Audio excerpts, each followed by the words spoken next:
अच्छा, आज हम पढ़ेंगे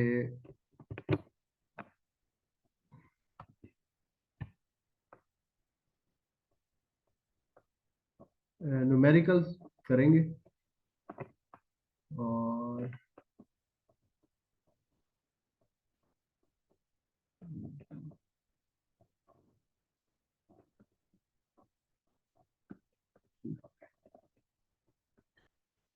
अच्छा, अब कुछ चीज़ें न्यूमेरिकली भी आती हैं, क्योंकि थ्योरेटिकल भी एमसीक्यूज बनते हैं इकोनोमेट्रिक्स के और न्यूमेरिकल के। तो थ्योरी की काफ़ी चीज़ें हमने पढ़ी इसकी, स्टार स्केयर क्या कैसे फाइंड आउट करते हैं, और भी बहुत सी चीज़ें हमने डिस्कस की। तो अब हम ना न्यूमेरिकल करेंगे, और जो चीज़ें रह गई हैं और बहुत सारी चीज़ें जो पहले हो चुकी हैं वो रिपीट भी हो जाएंगी। और जो चीज़ें आज हम पढ़ेंगे ना, इसके अलावा और भी एक एक चीज़ को मेजर करने के काफ़ी फार्मूले होते हैं। तो एक न्यूमेरिकल दिया गया है, वो कहता है इसमें कि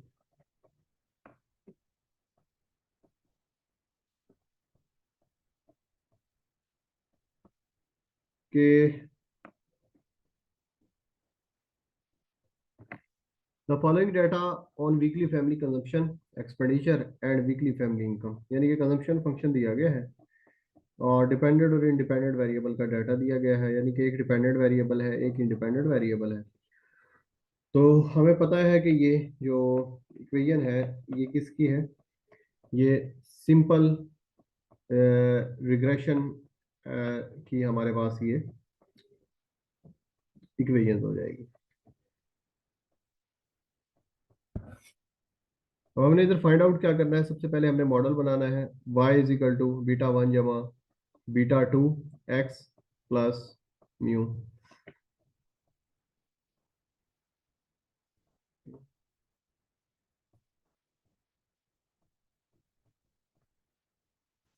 हाँ जी। और कंप्यूट आर स्केयर की भी थ्योरी हम पढ़ चुके हैं। आर क्या होता है, calculate the standard error beta 1 and beta 2, ये हमने नहीं किया। इसका फार्मूला देख लेंगे। स्टैंडर्ड एरर सेम वही है जो हमने डिस्पर्शन में पढ़ा था। इलास्टिसिटी को फाइंड आउट करना है। कॉन्फिडेंस इंटरवल नई चीज है। Testing of the following hypothesis, ये हम आज देखेंगे numerically. Testing hypothesis beta 2 using the ANOVA table. Does the F support the conclusion, ये चीजें हमने जो ई एफ जी और सी है, ये चीजें हम आज न्यूमेरिकली देखेंगे। तो जैसा कि ये हमारे पास क्वेश्चन दिया गया है एक्स एंड वाई, हमने क्या करना है, सबसे पहले हमने अपना मॉडल बनाना है। मॉडल ये बना हुआ है जो ए पार्ट में है y is equal to beta 1 जमा बीटा 2 एक्स। बीटा 2 और बीटा 1 के हमने फार्मूले ड्राइव किए थे, ये नॉर्मल इक्वेशंस के फार्मूले हैं। अगर हम चाहें तो डेविएशन फॉर्म में भी इनको यूज कर सकते हैं। डेविएशन फॉर्म में कैसे यूज करते हैं इन्हें, बीटा 2 का एक फार्मूला होता है summation x2 over summation xy।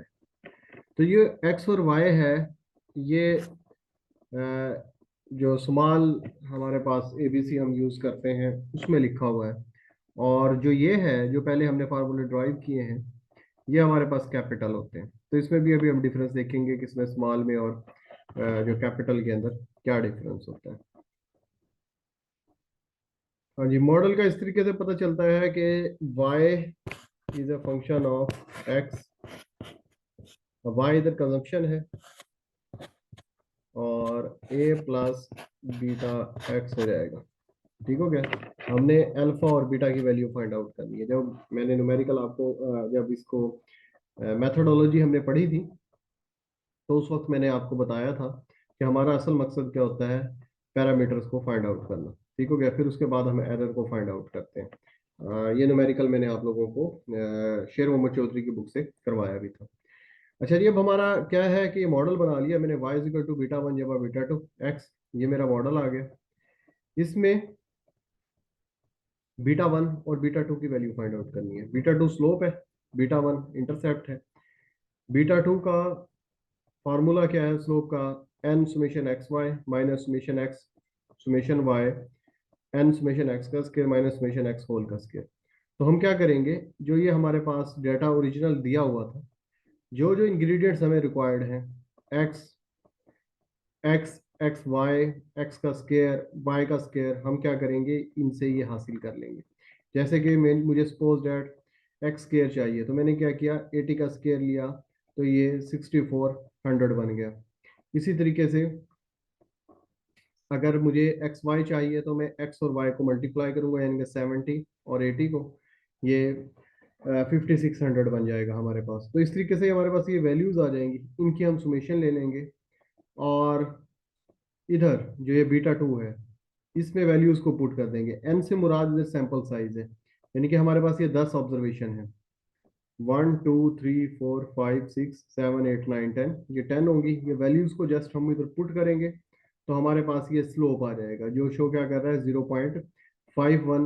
इस एमपीसी को ये शो करेगा, क्योंकि ये हमारे पास कंजम्पशन का फंक्शन है। उसके बाद सेकंड क्या है, हमने इंटरसेप्ट को फाइंड आउट करना है। इंटरसेप्ट का फॉर्मूला क्या है, y mean minus beta two x mean. अब वाई मीन कैसे निकालेंगे, जो समेशन एक्स, जो एक्स समेशन एक्स था और जो समेशन वाई था, उनको एन के ऊपर डिवाइड कर देंगे। जैसे ये फाइंड आउट किया, summation x over n summation y, 170 हमारे पास एक्स मीन है, और वाई मीन हमारे पास क्या है, 111 है। तो यहाँ हम बीटा वन के अंदर 111 माइनस बीटा 2.51 इसको पुट करेंगे, इनको मल्टीप्लाई करेंगे, तो ये हमारे पास 24.3 इंटरसेप्ट आ जाएगा। बीटा वन, अब ये इक्वेशन क्या बन गई, consumption is equal to 24.3 plus 0.51 X आ गया। तो ये जो वाई के ऊपर आपको एक छोटा सा हैट नजर आ रहा होगा, ये शो कर रहा है, ये हमारे पास क्या है, एस्टिमेटेड वैल्यू है, एग्जैक्ट वैल्यू है, डिटर्मिनिस्टिक है। उसके बाद जो नेक्स्ट काम होता है, वो हमारा आर स्केयर हमने फाइंड आउट करना था। तो आर स्केयर का फार्मूले, आर स्केयर के बहुत सारे फार्मूले हैं, अगर आपके पास पाकिस्तानी की बुक है या गुजराती की बुक है, तो उधर ये फार्मूले लिखे हुए हैं। हमने फार्मूला कौन सा यूज करना होता है, जिसका हमारे पास रॉ मटेरियल दस्तियाब हो। तो आर स्केयर का इसने क्या फार्मूला लिया है, आर स्केयर का इसने फार्मूला लिया है, beta two summation x y over summation y का स्केयर। ठीक हो गया, या ये ऊपर वाला भी यूज कर सकते हैं आप, बीटा टू सुमेशन एक्स का स्केयर सुमेशन वाई का स्केयर। अब ये जो फॉर्म लिखी हुई है ना, ये कैपिटल नहीं लिखी हुई, ये स्मॉल फॉर्म में लिखे हुए हैं। ठीक है, अब हम स्मॉल फॉर्म में कैसे बनाएंगे, ये स्मॉल फॉर्म में बनाया हुआ है कि अगर मैं आपको ये समझाता हूँ कि ये है सुमेशन एक्स का स्केयर, ये लिखा हुआ है कैपिटल में। अब मैं चाहता हूँ इसका स्मॉल बन जाए,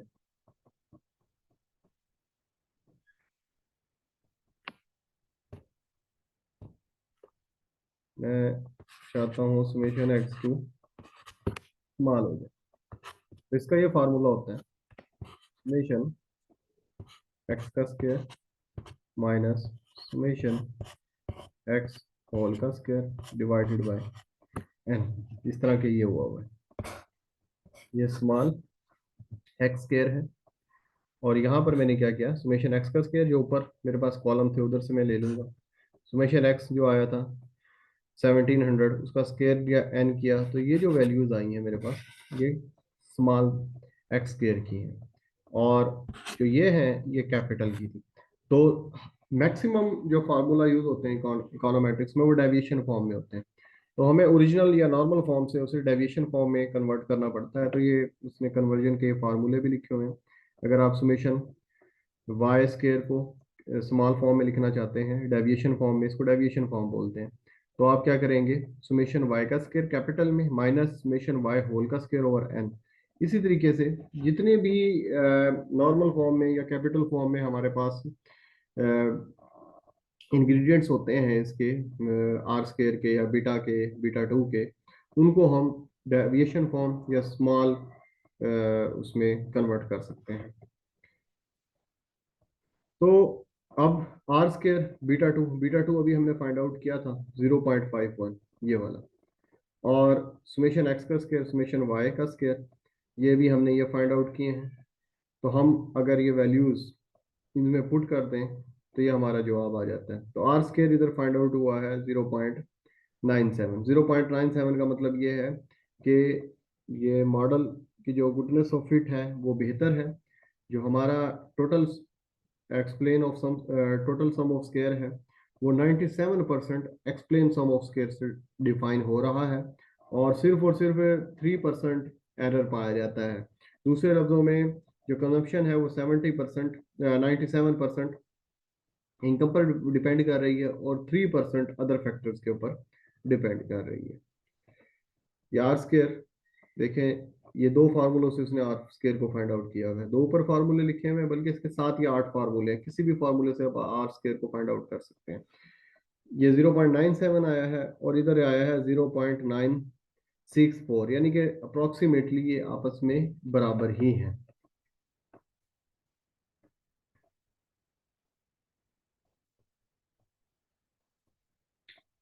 अब हमने फाइंड आउट करना होता है स्टैंडर्ड एरर। स्टैंडर्ड एरर क्या होता है? जो हमने बीटा 1 और बीटा 2 फाइंड आउट किए हैं, ये मीन होते हैं। मीन किसका होता है? एक्स और वाई की वैल्यू का मीन होते हैं। ठीक है, जो हमने इसकी प्रॉपर्टी पढ़ी थी तो उसमें हमने ये पढ़ा था कि जो रिग्रेशन लाइन है वो किधर से गुजरती है? वो एक्स और वाई के मीन से गुजरती है। ये हमारे पास ये डिस्कशन होती है, और जब रिग्रेशन लाइन गुजरती है वो बिल्कुल उनके मीन से गुजरती है। तो जो ये बीटा 1 और जो बीटा 2 है वो किसका मीन होती है? एक्स और वाई की वैल्यूज का मीन होती है। ठीक हो गया। अब इस मीन के अलग अलग पैरामीटर्स के इर्द गिर्द कितनी डिस्पर्शन है वो हम स्टैंडर्ड एरर से फाइंड आउट करते हैं। तो ये स्टैंडर्ड एरर बीटा 1 का अलग फाइंड आउट करेंगे। इसका फार्मूला होता है सिग्मा स्क्वायर समेशन एक्स का स्क्वायर। ये ऊपर वाला जो समेशन एक्स का स्क्वायर है ये कैपिटल है, और नीचे एन समेशन एक्स का स्क्वायर ये स्मॉल है। अच्छा, अब ये जो सिग्मा स्क्वायर होता है ये किसके बराबर होता है? ये बराबर होता है summation E square over N minus two. ये आपको फार्मूले याद करने की जरूरत नहीं है। अगर आपने पहले इकोनोमेट्रिक्स अच्छे तरीके से पढ़ी हुई है तो आप ये फार्मूले कर सकते हैं। समेशन ई का स्क्वायर बराबर होता है स्मॉल समेशन वाई का स्क्वायर इंटू 1 - आर का स्क्वायर। ये वैल्यूज हमारे पास ऊपर गिवन है, और अभी आर स्क्वायर हमने फाइंड आउट किया था तो हमारे पास ये एरर आ जाएगा। एरर्स एरर्स आने के बाद ये हमने पुट किस में करना है? सिग्मा स्क्वायर हमने इस फाइंड आउट करना है। तो सिग्मा स्क्वायर किसके बराबर होता है? समेशन ई का square over N minus two, और यहाँ पर ये जो हमने 320 फाइंड आउट किया सिग्मा स्क्वायर में 320 का रहेगा। एन हमारे पास सैंपल 10 है, और पैरामीटर हमने कितने फाइंड आउट किए हैं? बीटा 1 और बीटा 2, तो इसमें से -2 कर देंगे तो ये हमारे पास 8 आ जाएगा।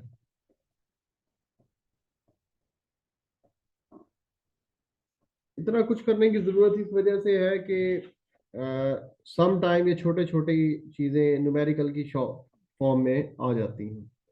खैर, बात बताने का मकसद यही है कि अगर आप लोगों ने ये पहले चीजें की हुई हैं और ये रिपीट हो रही है तो आप इन चीज़ों को कर लें।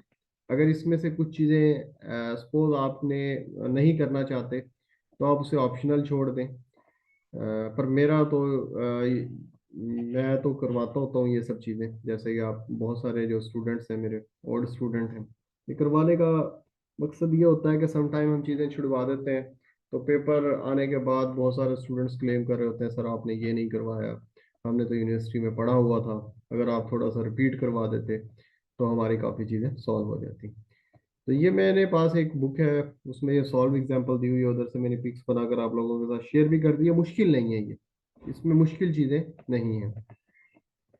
अच्छा जी, अब ये स्टैंडर्ड ये आ गया 40, और इसमें हम इस फार्मूले के अंदर ये सारी चीज़ें पुट कर देंगे। ये जिस तरह के ये 10 है, एस्टिमेशन एक्स की वैल्यू है, ये 40 फाइंड आउट किया है। तो ये मेरे पास स्टैंडर्ड एरर आ गया बीटा 1 का 6.2। यानी कि ये कैलकुलेशन आपको करने की जरूरत नहीं है। आपको ये पता होना चाहिए कि स्टैंडर्ड एरर बीटा 1 जो लिखा गया है ये क्या चीज है। ये डिस्पर्शन है, जो आपने मीन वैल्यू फाइंड आउट की थी बीटा वन की, ये उसकी डिस्पर्शन है। डिस्पर्शन मैं आपको समझा चुका हूँ, जो आप मीन वैल्यू फाइंड आउट करते हैं उसके इर्द गिर्द स्कैटरनेस कितनी है, ये स्कैटरनेस आ गई। ठीक हो गया, ये आगे काम आएगी, देखते हैं ऐसे क्या चीज है ये। उसके बाद इलास्टिसिटी अगर आप फाइंड आउट करना चाहते हैं, इलास्टिसिटी जो आप स्लोप फाइंड आउट करेंगे, जैसे कि हमने यहाँ बीटा टू फाइंड आउट किया, और ये एक्स और वाई ये हमारा इंडिपेंडेंट वेरिएबल है, और वाई क्या है, इंडिपेंडेंट है। तो ये वाई डिपेंडेंट है और एक्स इंडिपेंडेंट है। जो हमने इसकी मीन वैल्यू फाइंड आउट की थी, वो हम स्लोप और मीन वैल्यू एक्स की और वाई की ये पुट करेंगे, तो हम इसके जरिए इलास्टिसिटी भी फाइंड आउट कर सकते हैं। और इस तरह इलास्टिसिटी 0.78 आई, हम कहते हैं लेस देन यूनिटी है। तो उससे वो आप पूछ भी सकता है कि जो इलास्टिसिटी लेस देन वन है तो ये लग्जरीज है या ये नेसेसिटी में आएगी या ये बेसिक है, तो वो आप फिर बताएंगे। ई में हमने ये बताना होता है कि कॉन्फिडेंस इंटरवल। कॉन्फिडेंस इंटरवल क्या होता है, कॉन्फिडेंस इंटरवल वेरिएशन को बता रहा होता है। किस चीज की वेरिएशन, कि जो आपने एस्टिमेटर फाइंड आउट किया है, ये आपने एस्टिमेटर फाइंड आउट किया है जी, 0.5 एस्टिमेटर फाइंड आउट किया, ये बीटा वन, ये क्या है, मीन वैल्यू है किसकी, एक्स और वाई। अब कॉन्फिडेंस इंटरवल बताएगा कि जब इसमें वेरिएशन आएगा मीन वैल्यू में, तो ये मैक्सिमम वैल्यूज कितनी होगी और मिनिमम वैल्यूज कितनी होगी। ठीक है, जैसे कि मैं आपको एग्जांपल देता हूँ कि हम कहते हैं कि कल टेम्परेचर 20 सेंटीग्रेड, ठीक है, ये हमने मीन बता दिया कल का होल डे का। तो हम क्या कहेंगे कि मिनिमम कहाँ तक जा सकता है, 16 तक, और मैक्सिमम कितना तक जाएगा, ये 24 तक। तो ये हम इसकी मिनिमम और मैक्सिमम वैल्यूज को बता रहे होते हैं। इसी तरीके से हमने बीटा वन और बीटा टू की वैल्यूज तो फाइंड आउट कर ली हैं, और अब हम ये बताएंगे कि इसमें जो वेरिएशन आ सकता है वो कहाँ तक आ सकता है। तो इसका ये फार्मूला होता है जी, probability beta one minus standard error of beta one, T significance value over two, less than equal to, ये बीटा की यहाँ वैल्यूज आ जाएगी, और ये एक फार्मूला लिखा हुआ है। तो ये हमारे पास इंग्रेडिएंट्स होते हैं सारे, ये बस जस्ट हम इसके अंदर पुट करते हैं। बस मैंने अभी आपको ये नहीं बताया टी अल्फा ओवर टू ये क्या चीज़ है, ये भी अभी मैं बता दूंगा आपको। तो जब हमने इसको कैलकुलेट किया, तो जो हमने ये एग्जैक्ट वैल्यू फाइंड आउट की थी बीटा वन की, क्या फाइंड आउट की थी, 24.3।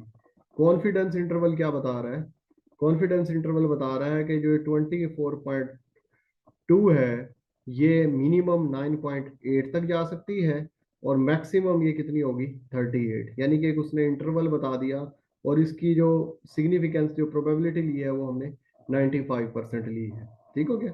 तो कॉन्फिडेंस इंटरवल आपको ये बताता है कि इस रेंज के अंदर आपके बीटे की वैल्यूज पॉसिबल है। दूसरा आ जाता है for beta two, same process इसका भी यही करते हैं, और इसकी थी हमारी एग्जैक्ट वैल्यू 0.51, पर इसकी मिनिमम वैल्यू 0.43 है और 0.59, यानी कि 0.4 से लेकर 0.6 तक इसका कॉन्फिडेंस इंटरवल है। तो कॉन्फिडेंस इंटरवल हमें क्या बता रहा है, एक रेंज बता रहा है एक स्पेसिफिक प्रोबेबिलिटी के अंदर, कि हमारी जो हमने एस्टिमेटर फाइंड आउट किया है उसके अंदर वेरिएशन कितना पॉसिबल होगा। एफ में आता है टेस्टिंग ऑफ द हाइपोथेसिस।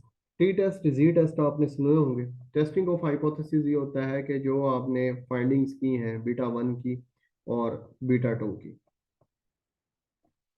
वो सिग्निफिकेंट है या नहीं है, जो आपने फाइंड आउट की है वैल्यूज वो ट्रू है या नहीं है।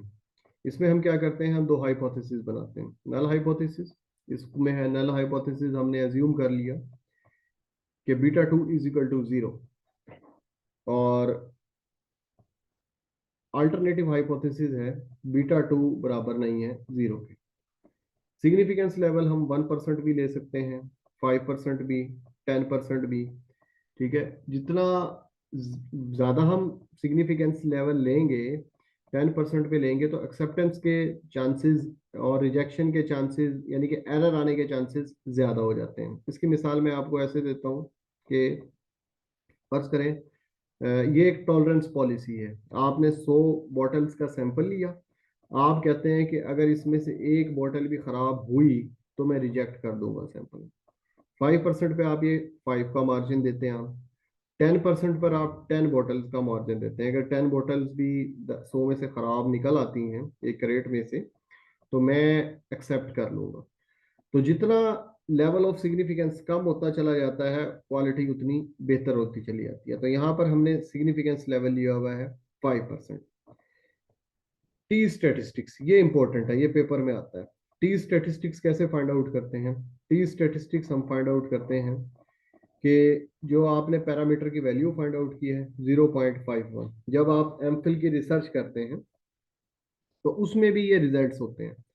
जो आपने पैरामीटर फाइंड आउट किया है 0.51, और नीचे स्टैंडर्ड एरर जो आपने फाइंड आउट किया था, इन दोनों को अगर हम इनकी रेशो ले लें तो हमारे पास टी की कैलकुलेटेड वैल्यू आ जाती है। सम टाइम ये होता है कि ई व्यूज या स्टेटा पर जो हम रिजल्ट निकालते हैं उसमें ना हम टी की वैल्यू चेंज कर देते हैं कि हमारे जो पैरामीटर है वो इनसिग्निफिकेंट भी सिग्निफिकेंट आ जाए। पर जो एग्जामिनर आते हैं उन्हें ये सारे फार्मूले को पता होता है, तो वो फौरन आपसे स्लाइड्स को देखने के बाद ही वो बता देते हैं कि आपने ये वैल्यूज को चेंज किया होगा। तो ये टी की जो वैल्यू होती है, जो आपने 0.51 बीटा 2 की वैल्यू फाइंड आउट की, और नीचे ये स्टैंडर्ड एरर लिखा हुआ है, ठीक हो गया। इनकी रेशो आप लेंगे तो ये हमारे पास क्या आ जाती है, टी की कैलकुलेटेड वैल्यू आ जाती है 14.65। 3 पर टी स्टेटिस्टिक यूज, ये हमारे पास टेबल वैल्यू होती है। टेबल वैल्यू हम कैसे फाइंड आउट करते हैं? टेबल वैल्यू हम फाइंड आउट करते हैं,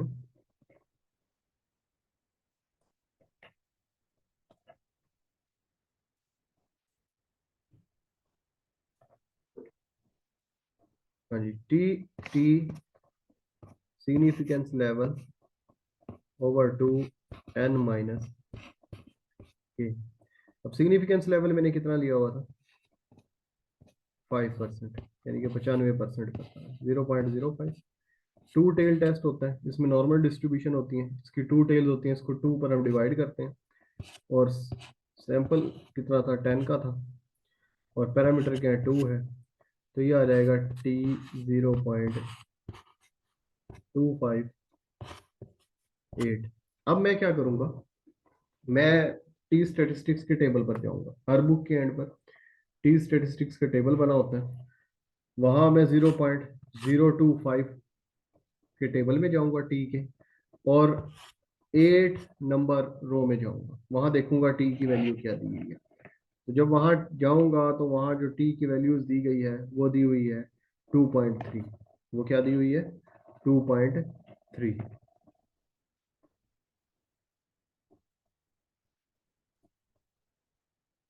वो ये वैल्यू दी हुई है 2.3। अब हमारे हमने कैलकुलेट वैल्यू किया क्या है? हमने 14 कैलकुलेट किया।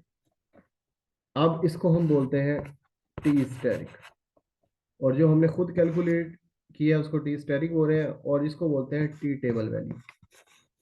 नॉर्मली जब हम ईव्यूज पर या स्टेटा पर रिजल्ट निकालते हैं तो हम कहते हैं, थंब रूल है, इसकी वैल्यूज हम 2 अज्यूम कर लेते हैं अपनी तरफ से, ठीक है। अब ये हमारी कितनी आ रही है? 14.65 आ रही है वैल्यू, और जो टेबल वैल्यू है वो कितनी है? वो है हमारी 2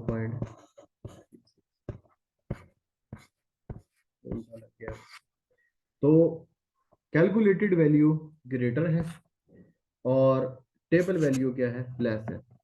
तो यहाँ पर जो हमारी प्रोबेबिलिटी होती है लास्ट कॉलम में, वो भी यहाँ पर प्रोबेबिलिटी भी क्या आएगी? 0.00 आ रही होती है। स्क्रीन शो नहीं हो रही? ये स्क्रीन तो शो हो रही है यार, स्क्रीन शो हो रही है। हाँ हो रही है, मुझे यहाँ से नजर आ रही है। अच्छा, अब जब आपकी टी कैलकुलेटेड वैल्यू ग्रेटर हो, जैसा कि इसमें है कि 14 ग्रेटर है 2 से, तो इट मींस कि हमारा जो नल हाइपोथेसिस है वो रिजेक्ट हो गया। जो हमारा नल हाइपोथेसिस बनाया था मैंने कि equal to T equal to 0, ये क्या हो गया, रिजेक्ट हो गया, और अल्टरनेटिव मेरा एक्सेप्ट हो गया। इट मींस जो मेरा पैरामीटर है वो सिग्निफिकेंट है। तो क्या है, सिग्निफिकेंट। ठीक है। अगर सपोज दैट जो टी की मैंने कैलकुलेटेड वैल्यू मेरी 14 निकली है, वो 14 की बजाय क्या निकल आती, 2 निकल आती। और कैलकुलेटेड मेरी जो टेबल वैल्यू है वो क्या थी, 2.36। तो टेबल वैल्यू ग्रेटर हो जाती है और मेरी जो कैलकुलेशन वैल्यू है वो कम हो जाती। तो इट मींस के नल हाइपोथेसिस एक्सेप्ट होता और अल्टरनेटिव क्या हो जाता, रिजेक्ट हो जाता। इट मींस मेरा जो वेरिएबल है, जो मैंने पैरामीटर फाइंड आउट किया है, वो क्या हो गया, इनसिग्निफिकेंट हो गया। वो रिजल्ट्स को सपोर्ट नहीं कर रहा, डाटा उस चीज को सपोर्ट नहीं कर रहा जो हमने स्टैटिस्टिकल डाटा को चूज किया है। ठीक है। अच्छा, अब ये इनसिग्निफिकेंट होता क्यों है? ये इनसिग्निफिकेंट इस वजह से होता है कि टी की वैल्यूज क्या है, कि जो आपने बीटा फाइंड आउट किया है और जो आपने स्टैंडर्ड एरर फाइंड आउट किया। अगर स्टैंडर्ड एरर की वैल्यूज बड़ी होगी, ठीक है, फर्ज करें टी की वैल्यू, बी की वैल्यू मैंने 2 फाइंड आउट की है, और 20 कर लेते हैं इसे, फर्ज करें बीटा मैंने 20 फाइंड आउट किया, और स्टैंडर्ड एरर मेरा क्या आ गया, 50 आ गया। तो टी की वैल्यू क्या आ जाएगी, 0 पॉइंट समथिंग आ जाएगी। अब 0 पॉइंट समथिंग तो जाहिर सी बात है टी 2 से छोटा होगा। ठीक है, ये जो थंब रूल है, 2 से छोटा होगा, तो मेरा नल हाइपोथेसिस एक्सेप्ट होने के चांसेस बढ़ जाएंगे। तो जो हम कह रहे होते हैं कि हमारा नल हाइपोथेसिस, कि हमारे वेरिएबल इनसिग्निफिकेंट आ रहे हैं, तो वो इनसिग्निफिकेंट आने की जो मेजर रीजन होती है, वो हमारा जो स्टैंडर्ड एरर है वो ज्यादा से ज्यादा होता है। ये चीजें जब मैं पढ़ाऊंगा आपको, हेटेरोस्टासिसिटी वगैरह, उसमें सब चीजें बार बार रिपीट होंगी। ठीक हो गया। तो यहाँ पर ये टेबल वैल्यू 2.3 है, तो जो 2.3 से हमारी टी की वैल्यू ग्रेटर आई है, क्योंकि ये 3.89 आई है हमारी टी की वैल्यू, और दूसरी टी की वैल्यू हमारी आई थी ये 14.6, ये 2 से ग्रेटर है। तो इट मींस हमारे जो नल हाइपोथेसिस है वो रिजेक्ट है और अल्टरनेटिव एक्सेप्ट है। एक होता है हमारे पास अनोवा टेबल, एफ स्टैटिस्टिक्स। जो टी स्टैटिस्टिक्स है ना, उसमें हमारे पास अलग अलग जो पैरामीटर्स होते हैं ना, उनकी हम सिग्निफिकेंस को चेक करते हैं, बीटा 1, बीटा 2, बीटा 3, बीटा 4, जितने भी हैं। अनोवा टेबल में हम क्या करते हैं, ओवरऑल मॉडल की सिग्निफिकेंस को चेक करते हैं। ठीक है, कि मॉडल सिग्निफिकेंट है या नहीं है। अब मॉडल्स के अंदर क्या होती हैं, स्लोप्स होती हैं। अब ये जो हम मॉडल जो हमने बनाया है, इसमें तो सिर्फ और सिर्फ एक ही स्लोप है, तो इस वजह से उसने क्या लिया है, बीटा 2 को ही लिया। ठीक है, बीटा 2 इजिकल टू 0। अल्टरनेटिव क्या हो जाएगा, बीटा 2 बराबर नहीं है 0 को। ये जो बीटा 2 है, ये सिर्फ और सिर्फ कॉफिशेंट नहीं है जैसे हमने ऊपर लिया था, ये पूरे का पूरा मॉडल है बीटा 2। ठीक है, क्योंकि मॉडल के अंदर वेरिएबल ही एक है, तो इस वजह से बीटा 2 ही इस मॉडल को रिप्रेजेंट कर रहा है। तो फर्स्ट स्टेप वही होता है, significance level. Second, significance level hypothesis बनाए, सेकंड पर हमने सिग्निफिकेंस लेवल लिया। थर्ड पर हम इसकी एफ की वैल्यू को फाइंड आउट करेंगे। चौथे नंबर पर हम इसकी टेबल वैल्यूज को देखेंगे। और पांचवें नंबर पर हम डिसीजन लेंगे कि हमारा मॉडल सिग्निफिकेंट है या नहीं है। तो जब हम ईव्यूज या स्टेटा के ऊपर एक वो बाउंड टेस्ट अप्लाई करते हैं, तो उधर ये वाला ये चीजें अप्लाई हो रही होती हैं। अच्छा, अब इसमें फर्स्ट कॉलम है सोर्स ऑफ वेरिएशन। तीन तरह का वेरिएशन होता है, एक टोटल सम ऑफ स्केयर होता है, उसके अंदर रेजिड्यूल सम ऑफ स्केयर और एक्सप्लेन सम ऑफ स्केयर। जब मैंने एक्सप्लेन सम ऑफ स्केयर आपको पढ़ाया था, तो मैंने बताया था ये समेशन वाई आई स्केयर के बराबर होता है, और रेजिड्यूल को हम क्या कहते हैं, समेशन ई का स्केयर कहते हैं। जो रेजिड्यूल सम ऑफ स्केयर की डिग्री ऑफ फ्रीडम होती है, उसे हम एन माइनस के कहते हैं। एन से मुराद हमारे नंबर ऑफ ऑब्जर्वेशन है, के से मुराद हमारे पैरामीटर है, तो यहाँ 10 - 2 उसने ऐड किया हुआ है। ठीक हो गया। और एक्सप्लेन सम ऑफ स्केयर की डिग्री होती है k-1। के से मुराद नंबर ऑफ पैरामीटर है, -1 उसमें से किया तो 2 - 1, तो ये क्या हो जाएगा, 1 हो जाएगा। ठीक हो गया। तो explain of sum of square में समेशन वाई आई के स्केयर की जो वैल्यू है 853, इसको डिवाइड किया तो यही आ जाएगा। रेजिड्यूल सम ऑफ स्केयर ये 320 का आया, 320 को 8 पे डिवाइड करेंगे उसकी डिग्री ऑफ फ्रीडम पर, ये आ जाएगा। अब अगर आपने एफ रेशियो फाइंड आउट करनी है, जिस तरह की टी का फार्मूला क्या था, parameter divided by standard error, तो एफ में क्या होगा, एक्सप्लेन सम ऑफ स्केयर, ये आपको नजर आ रहा होगा 850, 8 8583.3 और डिवाइडेड बाय 40, तो ये एफ की वैल्यू मेरे पास क्या आ गई, 214 आ गई। ठीक हो गया। अब हमने इसकी टेबल वैल्यू देखनी होती है। ये सिंगल टेल टेस्ट है, जो टी था वो टू टेल टेस्ट था। ठीक हो गया। तो इसमें एफ 0.05 रहेगा। वन, वन से मुराद ये पहली डिग्री ऑफ फ्रीडम है ये, और 8 से मुराद इसकी ये रेजिड्यूल की डिग्री ऑफ फ्रीडम है। अब हम एफ के टेबल में जाएंगे, पहला कॉलम और 8वीं रो में देखेंगे कि एफ की वैल्यू क्या दी हुई है 0.05 सिग्निफिकेंस के ऊपर, तो वो दी होगी 5.32। ठीक हो गया।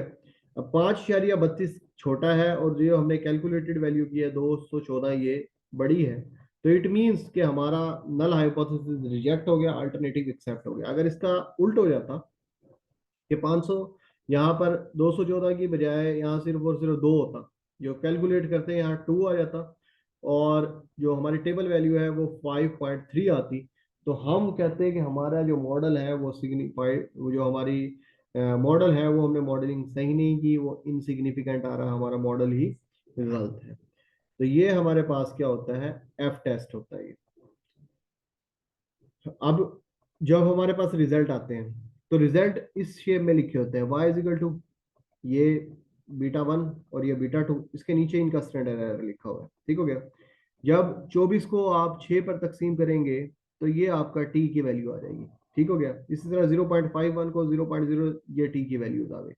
अगर ये वैल्यूज 2 से ग्रेटर हो तो हम कहते हैं कि हमारा जो पैरामीटर है वो सिग्निफिकेंट है। ठीक हो गया।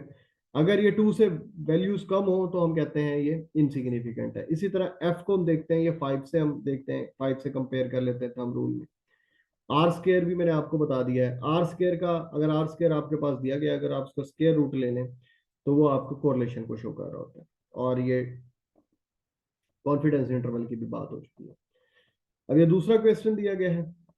दूसरे क्वेश्चन में उसने जो बीटा 1 और बीटा 2 की वैल्यू जो फाइंड आउट की हुई है ना, उसने ये फार्मूला लगाया हुआ है बीटा 2 का, ये summation x y over summation x का स्केयर। अब पहला, इससे पहले हमने क्या फाइंड आउट किया था, N summation x Y minus summation X बटा summation Y divided by N summation x का square minus summation x whole का स्केयर से फाइंड आउट किया था।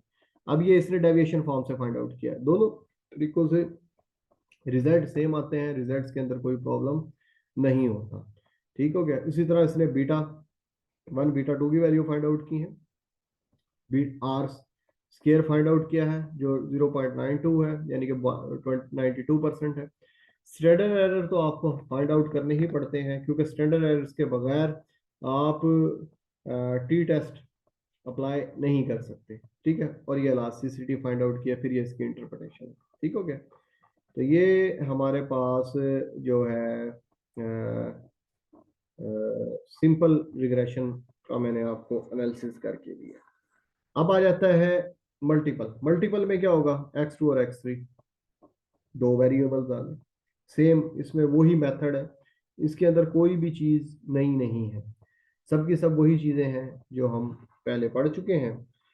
सिर्फ और सिर्फ इसमें एडजस्टेड आर स्क्वायर एक नई चीज आएगी, बाकी कोई नहीं है। फार्मूले इसके चेंज है, मगर आपको फार्मूले याद करने की इसकी कोई ज़रूरत नहीं है।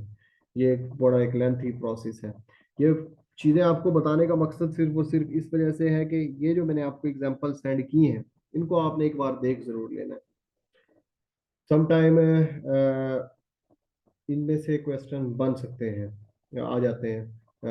एरर्स क्या है उसमें, फार्मूला, छोटा सा फार्मूला होता है वो लिख देते हैं, फिर पूछते हैं कि इसमें से करेक्ट ऑप्शन कौन सा है। अगर कोई पढ़कर पेपर बनाए तो ये फिर इस तरह की चीजें भी आ जाती हैं। ठीक है। अब इसमें देखें, इसने बीटा 1 बीटा 2 बीटा 3 तीन बीटा को फाइंड आउट किया है, पर ये फार्मूले डिफरेंट है। आप ये फार्मूले ना कीजिएगा, क्योंकि मैंने आपको ये नहीं बताया। हाँ, अगर पहले किए हुए हैं तो आप इनको रिवाइज कर लीजिएगा। तो ये मेरे पास इक्वेशन आई हुई है इसकी, ये पूरी इक्वेशन। ठीक हो गई। ये बीटा 1 β2 β3, ठीक है। और फिर है जी हमारे पास, और स्केयर का इसका फार्मूला डिफरेंट होता है, एडजस्टेड आर स्केयर। देखें जी, आर स्केयर फाइंड आउट किया है, n-1, ठीक हो गया। n-1 किसकी डिग्री ऑफ फ्रीडम है, एक्सप्लेन सम ऑफ स्केयर की, ठीक है। और n-k किसकी है, रेजिड्यूल की। तो हमने क्या किया, n-1 explain sum of square बटा रेजिड्यूल सम ऑफ स्केयर की डिग्री ऑफ फ्रीडम से इसको क्या किया हुआ, मल्टीप्लाई किया हुआ। एडजस्टेड आर स्केयर का फार्मूला ये है, आर स्केयर मेरा क्या था, 0.89 था, और एडजस्टेड आर स्केयर क्या 0.86 है। मैंने बताया था कि इन दोनों में डिफरेंस होता है, ये तब उस वक्त आपस में बराबर होंगे अगर आर स्केयर की वैल्यू आपके पास इक्वल टू 1 आ जाए, ठीक है। ये फिर इसी तरीके से इनका वेरिएंस फाइंड आउट किए हुए, और फिर वही टी टेस्ट और अनोवा टेबल लगाए हुए हैं, सेम चीजें हैं, इसके अंदर भी कोई डिफरेंस नहीं है। तो आपने ये जो स्लाइड्स हैं इनको एक बार देखना ज़रूर है, ताकि अगर इनमें से कोई क्वेश्चन आए तो आप उसको सॉल्व कर सकें। सर यासिर करीम साहब विलेज गए हुए हैं, कोई उनको इमरजेंसी थी शायद,